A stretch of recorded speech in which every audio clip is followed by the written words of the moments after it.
Welcome to ચેતુ's kitchen. આજે આપણે બનાવીશું દેશી લીલી ચોળીનું શાક।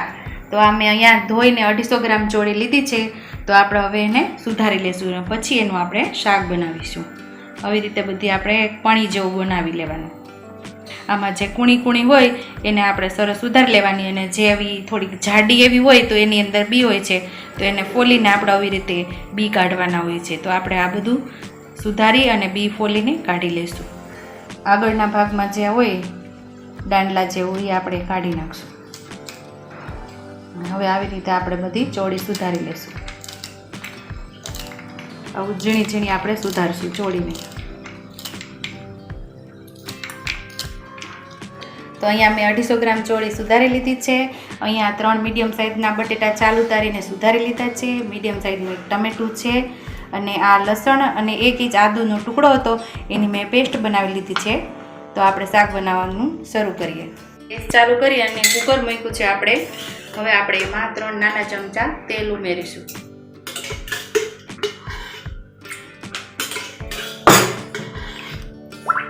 તેલને આપણે સરસ થવા દેશું। અહીંયા આપણું તેલ સરસ ગરમ થઈ ગયું છે તો અડધી ચમચી આપણે જીરું મૂકીશું। જીરું એકદમ સરસ તતડી જાય પછી આપણે 5 ચમચી એમાં હિંગ મૂકીશું। હવે જે આપણે ટમેટું સુધારેલું હતું એને અહીંયા ઉમેરી દઈશું આપણે અને પછી આપણે આદુ લસણની પેસ્ટ ઉમેરી દઈશું। જે લસણ ન ખાતા હોય એ અહીંયા લસણ ન ઉમેરે। હવે સરસ આપણે હલાવી દઈશું।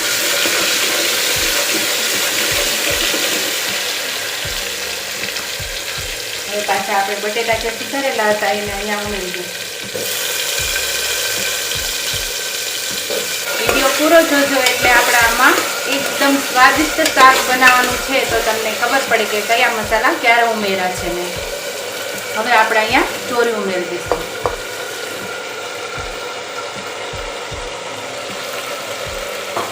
ચોરી ઉમેર્યા પછી આપણે બધા મસાલા કરીશું। અડધી ચમચી આપણે હળદર લઈશું। 1.5 ચમચી આપણે મસાલો લઈશું એટલે કે લાલ મરચું લઈશું। 1 ચમચી જેટલું ધાણા જીરું પાવડર લઈશું। સ્વાદ મુજબ આપણે મીઠું લઈશું। થોડોક આપણે ગરમ મસાલો લઈશું। હવે બધું વ્યવસ્થિત આપણે મિક્સ કરી દઈશું।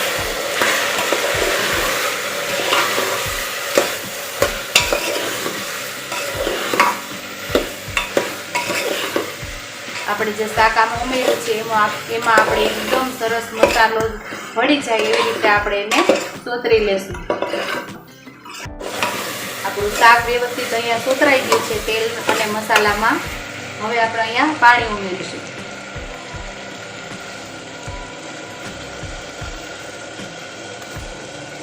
અહીંયા આપણે 3 ચમચા પાણી ઉમેર્યું છે। શાક આપણે સૂકું બનાવવાના છે। હજી 1 ચમચાનું પાણી આમાં ઉમેરશું અને અહીંયા આપણે 3 વિસળ લેશું। હવે આપણે જોઈ લઈએ આપણું શાક ચડી ગયું છે કે નહીં।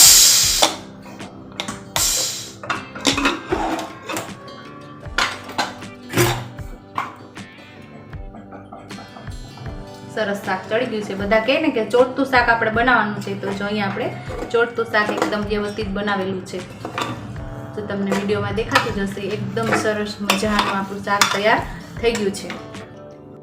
તો તૈયાર છે આપણું ચોરી બટેટાનું શાક। લીલા ધાણાથી આપણે ગાર્નિશ કરીશું। જો તમને મારી રેસીપી પસંદ આવી હોય તો મારી રેસીપીને લાઈક કરજો, શેર કરજો, સબસ્ક્રાઈબ કરજો, બેલ આઇકનને દબાવતા ભૂલતા નહીં અને કમેન્ટ બોક્સમાં કમેન્ટ કરજો।